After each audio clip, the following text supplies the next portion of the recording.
Universe கூட இன்னைக்கு ஒரு கேம் விளையாடலாமா? நீங்க மேனிஃபெஸ்ட் பண்றதெல்லாம் யூனிவர்ஸ் லிசன் பண்ணிட்டு இருக்கு. நீங்க மேனிஃபெஸ்ட் பண்றதெல்லாம் நடக்க போகுது அப்படின்னா யூனிவர்ஸ் நம்ம கிட்ட கம்யூனிகேட் பண்ண ட்ரை பண்ணுங்க. அது சில கியூஸ் எல்லாம் நமக்கு கொடுக்கும். இன்னைக்கு நம்ம விளையாட போற கேமே அதுதான்.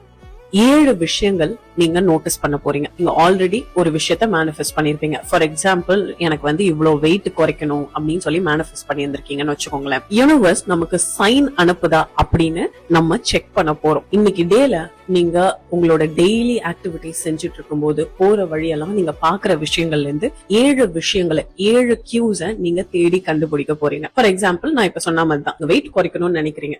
கண்டிப்பா நீ வெயிட் குறைப்ப, உன்னோட மேனிஃபெஸ்டேஷன் ஒர்க் அவுட் ஆகும் அப்படின்னு யூனிவர்ஸ் சொல்லுது அப்படின்னா, உங்க முன்னாடி பெர்ஃபெக்ட் பாடியோட ஒரு பர்சன் வருவாங்க.